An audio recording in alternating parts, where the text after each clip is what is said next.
Praise the lord, hallelujah.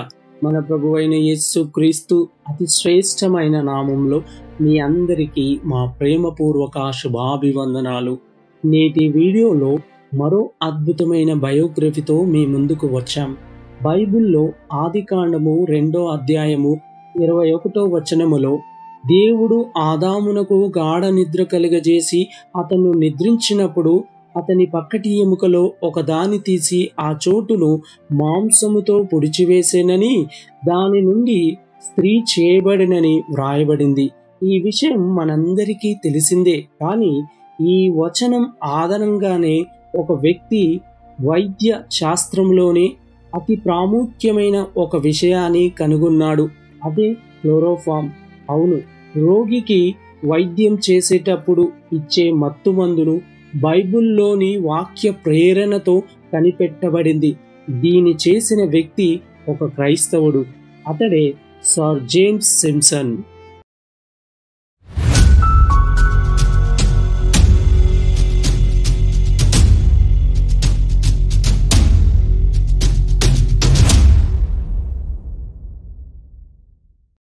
Sir James Simpson గారు 1811 June 7న స్కాట్లాండ్లోని ఎడిన్బర్గ్కు 5 మైళ్ళ దూరాన గ్లాస్గో రోడ్డు మీద ఉన్న బేత్గేట్ పట్టణమందు జన్మించాడు.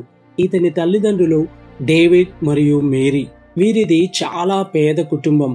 వీరికి చిన్న బేకరీ ఉండేది. అందులో రొట్టెలు తయారు చేసి అమ్మేవారు. వీరికి 7 సంతానం. వారిలో జేమ్స్ చిన్నవాడు. అప్పుడు జేమ్స్ గారికి 9 సంవత్సరాల వయసు. ఆ సమయములో తన తల్లిగారు మరణించారు. అప్పటి నుండి జేమ్స్ గారి అక్క ఇంటికి పెద్ద దిక్కుగా అన్ని పనులు చూసుకునేది. వీరిది పేద కుటుంబమైనా అందరూ ప్రేమ అనురాగాలతో కలిసిమెలిసి జీవించేవారు. జేమ్స్ గారు చాలా చురుకైన తెలివైన కుర్రాడు. కానీ ఆయన స్వభావం ఎటువంటిదంటే తాను పట్టిన కుందేలుకి 3 కాళ్ళు అని మనస్తత్వం కలిగినవాడు.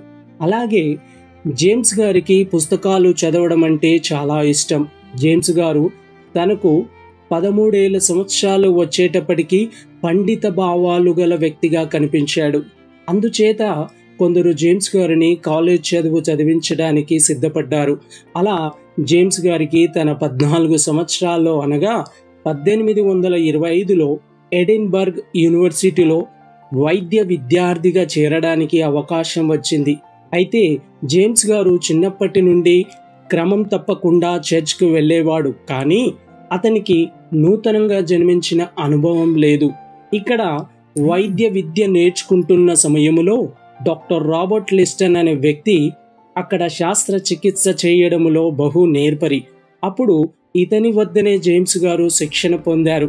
ఆ రోజులో రోగికి వైద్యం చేయాలంటే అతడు చూస్తుండగానే కొందరు అతన్ని బలవంతంగా అదిమి పట్టుకున్నప్పుడు డాక్టర్ అతని శరీరాన్ని కోసి వైద్యం చేసేవాడు. ఆ సమయంలో రక్తం చుట్టూరా చిమ్ముతుంటే ఒకరు గిన్నెతో దాన్ని పట్టేవారు. చాలా వరకు జనులు రోగం కంటే చికిత్స పొందుతున్నప్పుడు ఆ నరక యాతన అనుభవించలేక మరణించేవారు. ఇలా జేమ్స్ సింప్సన్ గారు చాలా శాస్త్రచికిత్సలు చూసి బాధపడ్డాడు. అలాగే ఇదంతా చూసి భయపడేవాడు. అయితే డాక్టర్ రాబర్ట్ గారు ఎక్కువసార్లు వైద్య సమయంలో జేమ్స్ గారి సహాయం తీసుకునేవాడు. ఎందుకంటే జేమ్స్ గారిలో దాగి ఉన్న భయాన్ని తీసేయడానికి డాక్టర్ ఇలా చేసేవాడు. ఇదంతా చూసిన జేమ్స్లో ఒక నూతన అన్వేషకునిగా చేసిందని చెప్పవచ్చు. అప్పుడు జేమ్స్ గారు ఎలాగైనా సరే దీనికి ఒక పరిష్కారము తీసుకురావాలని నిర్ణయించుకున్నాడు. అప్పుడు దీని కొరకు అతను ఆలోచిస్తుండగా బైబిల్లో ఆదికాండము 2వ అధ్యాయము 21వ వచనములో దేవుడు ఆదాముకు గాఢ నిద్ర కలుగజేసెను అనే మాట జేమ్స్ గారికి గుర్తొచ్చింది. అప్పటి నుండి మత్తుమందు కనిపెట్టడానికి తన సమయమంతా వేచించేవాడు. జేమ్స్ గారు తన 18 సంవత్సరాల వయసులో రాయల్ కాలేజ్ ఆఫ్ సర్జన్స్లో సభ్యునిగా అర్హత సంపాదించాడు. అలాగే కొద్ది రోజులు తన గ్రామ డాక్టర్ దగ్గర అసిస్టెంట్ డాక్టర్గా పనిచేసి ఆ తర్వాత డాక్టర్ ఆఫ్ మెడిసిన్ చదువుతూ అదే కాలేజీలో అసిస్టెంట్ డాక్టర్గా పనిచేశాడు. సంవత్సరానికి 50 పౌండ్లు సంపాదిస్తూ రోజుకు 18 గంటల పాటు ప్రయోగాలు చేస్తూ ఉండేవాడు. అలాగే తాను చేసిన ప్రయోగాల్ని వివరిస్తూ సెమినార్లో ప్రసంగాలు చేస్తూ మంచి పేరు సంపాదించుకున్నాడు. అలా జేమ్స్ గారు ఆ కాలేజీలో ప్రతి అవకాశాన్ని ఉపయోగించుకున్నాడు. నిజానికి జేమ్స్ గారు తన శక్తినంతా చదువులో ఉన్న డిగ్రీలను పొందడానికే వెచ్చించాడు. దాంతో తన పరిశోధనలకు ఫలితంగా జేమ్స్ సింప్సన్ గారు తన 24వ ఏట రాయల్ మెడికల్ సొసైటీ ప్రెసిడెంట్గా ఎన్నికయ్యాడు. ఇలా జేమ్స్ గారు అనేక బిరుదులు పొందినప్పటికీ తనలో దాగి ఉన్న అవిశ్రాంతి, అసంతృప్తితో చాలా ఇబ్బంది పడేవాడు. జేమ్స్ గారు తన 27 సంవత్సరాల వయసులో గర్భకోశ శాస్త్రములో పండితుడయ్యాడు. అతి చిన్న వయసులోనే ఎంతో పేరు, కీర్తి, ప్రతిష్టతలు సంపాదించిన జేమ్స్ గారు క్వీన్ స్ట్రీట్లో ఒక భవనాన్ని అద్దెకు తీసుకొని దాన్ని హాస్పిటల్గా మార్చేశాడు. దీని ద్వారా సంవత్సరానికి 4,000 పౌండ్లు ఆదాయం పొందేవారు.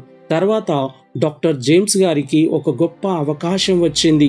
అదేంటంటే 1839 సంవత్సరంలో ఎడిన్బర్గ్ యూనివర్సిటీలో కాన్పుల డాక్టర్ మరణించినందువలన ఆ యూనివర్సిటీలో ఆ ఉద్యోగానికి ఖాళీ ఏర్పడింది.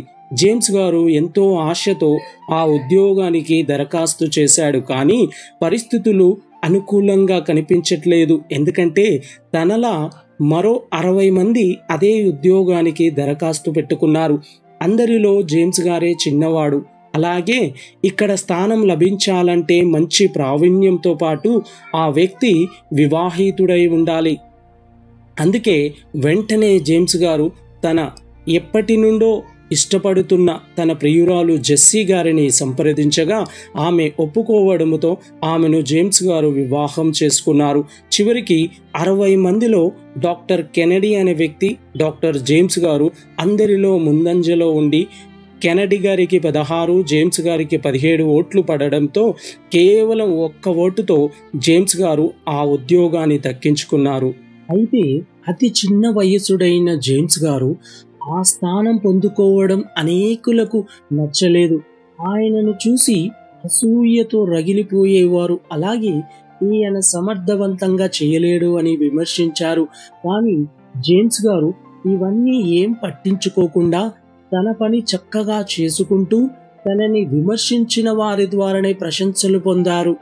1940లో జేమ్స్ గారికి ఒక కుమార్తె జన్మించింది. ఆమె పేరు మార్గరెట్. అయితే ఈమెకు 4 సంవత్సరాల వయసు ఉన్నప్పుడు అనారోగ్యానికి గురై జబ్బు పడింది. ఆ సమయంలో ఎటువంటి చికిత్స కూడా ఆమెకు ఉపయోగపడలేదు.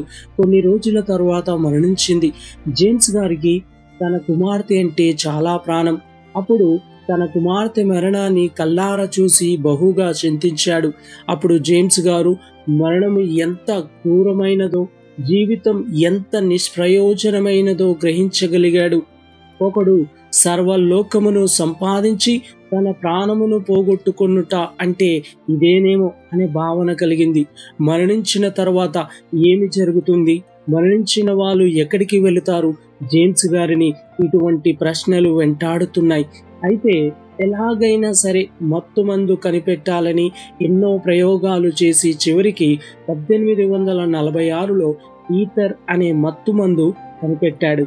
అయితే ఇది చాలా తక్కువ స్థాయిలో పనిచేస్తూ కొన్ని సందర్భాల్లో ఊపిరితిత్తులకు ఎలర్జీ రావడంతో దీని వలన కలిగే ప్రమాదాలు, అసౌకర్యాలు ఎక్కువగా ఉండటంతో ఇంకా దీన్ని సరిచేయాలని ఆకాంక్షించాడు. తర్వాత 1847లో మళ్ళీ మత్తుమందు కొరకు అన్వేషణ ప్రారంభించాడు. ఈసారి అన్వేషణలో తనతో పాటు ఆయన స్నేహితులు డాక్టర్ డంకెన్, డాక్టర్ ప్రీత్ సహాయపడ్డారు. మందు వెంబడి మందు వాసన చూస్తూ, రుచి చూస్తూ వారు తమపై ప్రయోగించుకుంటూ వాటి ప్రభావాల్ని గ్రంథసం చేస్తూ ప్రయత్నించారు. చివరకు వారు క్లోరోఫామ్ను ప్రయత్నించారు. అయినప్పటికీ ఫలితం రాలేదు. అప్పుడు ఆ సీసాను కొన్ని రోజుల పాటు పక్కన పెట్టేశారు. అయితే సింప్సన్ గారు ఒకరోజు సాయంత్రం దాన్ని మరొక్కసారి ప్రయత్నించాలనుకున్నాడు. అప్పుడు అతని స్నేహితుడైన డాక్టర్ డంకెన్, డాక్టర్ ప్రీత్తో కలిసి క్లోరోఫామ్ను తనపై తానే ప్రయోగించుకున్నాడు. అప్పుడు అది చాలా చక్కగా పనిచేసింది. గాఢ నిద్రలోకి వెళ్ళిన వీరు మరుసటి ఉదయం నిద్ర లేచాక ఇదే సరైన మత్తుమందు అని జేమ్స్ గారు గ్రహించారు. అప్పుడు ప్రపంచమంతటా డాక్టర్ సింప్సన్ గారి పేరు మారుమ్రోగింది. అయితే ఈ ప్రయోగములో జేమ్స్ గారికి దేవుడు ఎంతో తోడున్నాడు. ఎందుకంటే ఏ మాత్రం కూడా మందును తక్కువ మోతాదులో తీసుకున్నా దీన్ని జేమ్స్ గారు గుర్తించేవారు కాదు. అలాగే ఎక్కువ మోతాదులో తీసుకున్నా ప్రాణం కోల్పోయి దీని వాడుకమే నిషేధించబడేది. అలా కాకుండా సరైన మోతాదులో తీసుకోవడానికి దేవుడే ఈయనకు జ్ఞానం అనుగ్రహించాడు. జేమ్స్ గారు మొదటగా క్లోరోఫామ్ను జేన్ కాన్స్టెంట్ అనే ప్రసవించే స్త్రీపై ప్రయోగించారు. అయితే అతి తక్కువ బాధతో ఆమె ప్రసవించింది. ఆ అనాస్థెటిక్ లక్షణాలతో క్లోరోఫామ్ చక్కగా పనిచేయడంతో ఆ సంతోషములో జేమ్స్ గారు పుట్టిన బిడ్డకు అనాస్థిషియా అని ముద్దు పేరు పెట్టారు. అంతకుముందు ఈ పేరు వాడుకలో లేదు. ఇంతటి పేరు ప్రఖ్యాతలు సంపాదించిన కూడా జేమ్స్ గారి మనసులో అసంతృప్తి. ఎందుకంటే నిజమైన సంతోషం, ఆనందం కావాలని అభిలాష ఎక్కువైంది. లోకములో ఎన్ని గొప్ప కార్యాలు సాధించినా పరసంబంధమైన విలువకు సరితూగలేవనే భావన డాక్టర్ సింప్సన్ మనస్సును వేధించుచుండేది. ఇతను పేరుకే క్రైస్తవుడు, చర్చికు వెళ్తాడు, బైబిల్ చదువుతాడు, కానీ అతనిలో రక్షణ ఆనందం అనేది లేదు.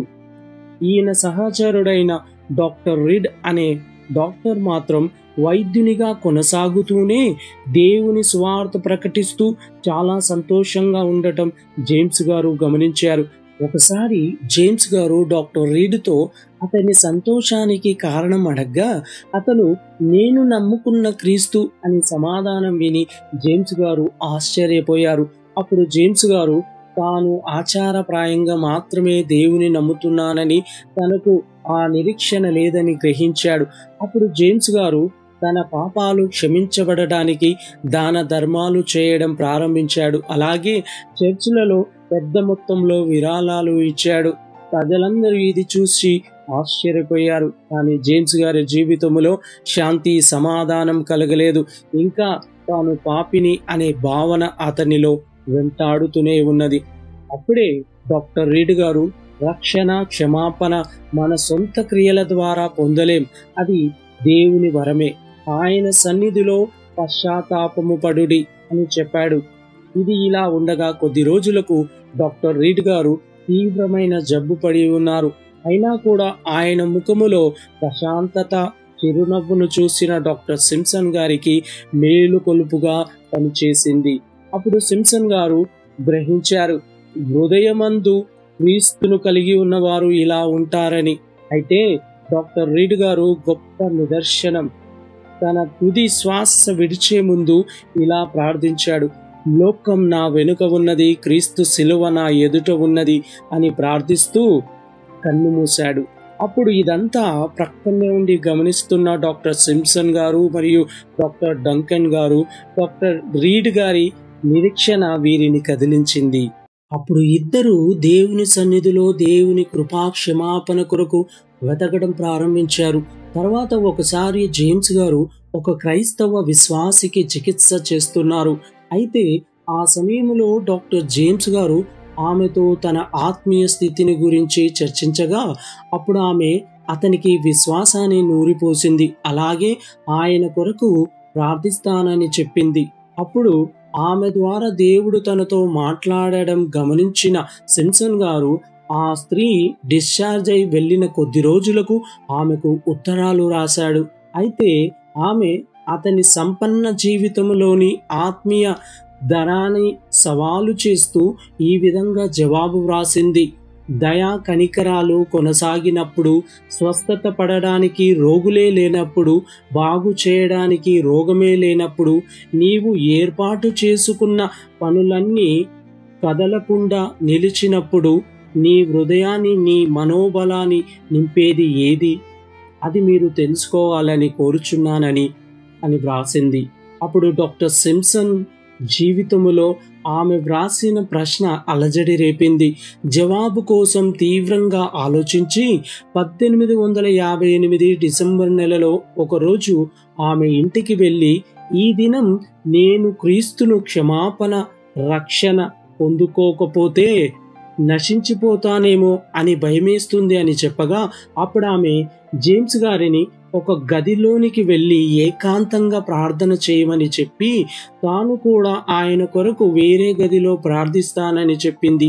ఆ సమయంలో దేవుడు డాక్టర్ జేమ్స్ గారిని దర్శించి తన హృదయ కవటం తెరచి దానిలోని మురికినంతటిని తాను పరిశుద్ధ రక్తముతో శుద్ధి చేసి తాను అందులో ప్రవేశించినట్లుగా డాక్టర్ జేమ్స్ గారు గ్రహించారు. అప్పుడు ఆ గది నుండి బయటికి వస్తూ దేవుడు నన్ను రక్షించాడు అని సంతోషంగా సాక్ష్యమిచ్చాడు.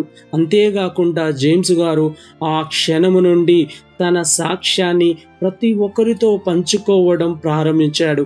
ఒకసారి డాక్టర్ సింప్సన్ గారు వైద్య విద్యార్థుల సెమినార్లో తాను ప్రసంగిస్తూ, ఇక్కడున్న వారందరిలో నేను ప్రధాన పాపిని, అయితే యేసుక్రీస్తు క్షమించిన పాపిని, అలాగే ప్రభువును వెంబడిస్తున్న అతి చిన్న విశ్వాసినని చెప్పాడు.